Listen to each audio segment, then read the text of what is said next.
It's a bestseller in France, has been translated into 15 languages and will be published here on Thursday. The title of the memoir, The Arab of the Future, refers to his father's belief that Arab nationalism, as evinced by Colonel Muammar Gaddafi, would transform the Arab world.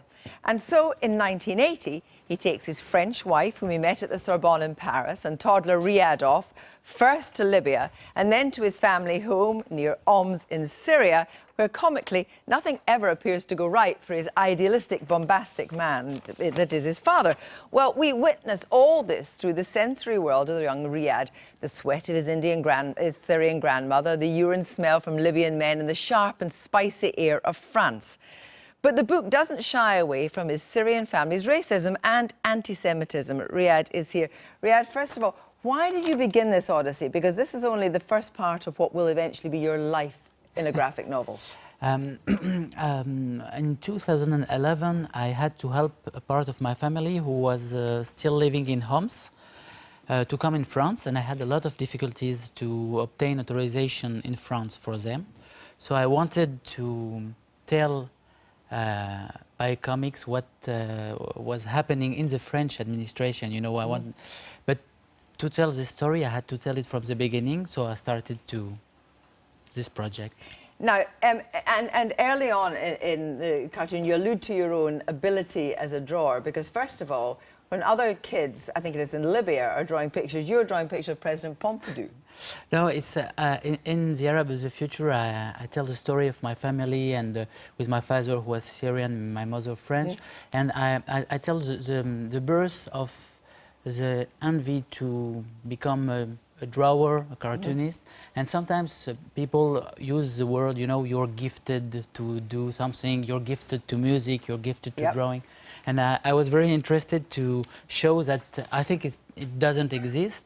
For me, for example, one day I drawn a character like that. My grandmother thought it was Pompidou, President Pompidou. So in her eyes, I've seen like I was a genius when I drew this. But then what you do is you, in another, you scribble and you're rude and so forth, and it's much more that you're much more of a controversialist, as you probably are as a cartoonist. Yeah. It's I tell in this story, for example, I was very good in drawing when I was a child, and to be like other people, I faked. You know, it's. And then what happens is one of your earliest memories, of course, is seeing Gaddafi. Gaddafi, when you go to Libya, which your father idealizes what Gaddafi stands for, you see Gaddafi everywhere. You see him in the schoolroom, you see him in the billboards. And so this idea that dictators early on in your life become a very big thing for you. Yeah, my father was an educated man, but he was from a very poor family, and he was for education and modernity. He was against religion, but he had very strong paradox. For example, he was admiring Gaddafi, he was admiring Assad, he was dreaming of making one day a coup, you know, where he wanted to execute everybody. And he was obsessed with, I don't know, he wanted to become somebody powerful. And I was, as a boy, it's what I'm telling in the book, I was admiring my father, and I was thinking that everything that he was telling me was truth, you know. I was admiring Gaddafi. You realize it was. But then there's actually difficult and quite dark elements in the book, because what happens when you go to the village near Homs that your father was raised in, you meet, first of all, children that you play with, and then you meet your cousins. But the children are playing with plastic soldiers, and they're saying, these are Israeli soldiers, let's cut their heads off, they're Jews.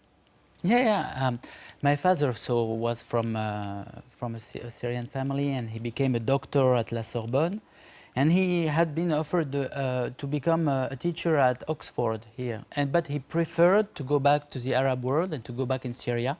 So we went to live in his village. It was a small peasant village near Homs. And in this village, it was a very rude life. You know, Syria was obsessed with Israel. All the children were... Yeah, so you were inculcated as an early age. Your cousins, because they thought you looked Jewish, beat you up. No, they didn't think I was looking Jewish, because I was from French origin. So they were... When you were from foreign origin, it was analyzed. France was the ally of United States. United States was the ally of Israel. So when you were French, you were Israeli, you know. So they were telling me, you were a Jew. The first Arabic word I learned was Yahudi. Yeah. Did you? So then you produced this book, which has been feted by both the left and the right in France. You've had a very good response to it. I wonder if some in the Arab world think you've been disrespectful because you're actually very funny about what you see as a kind of medieval view, actually, of the village near Homs. And you would presumably say that medieval view of your grandmother on the other side was French. No, it's true. I'm telling the story of my family and my life, and you know, my family in Syria. Some of them read the book. They said, "Oh yeah, it was like that." And you know, it's very known facts. I'm for people from Syria. You know, I'm just telling the point of view of children in a small village near Homs, and I let the readers to make his own judgment on everything. Riad, thank you very much Thank for you. joining us.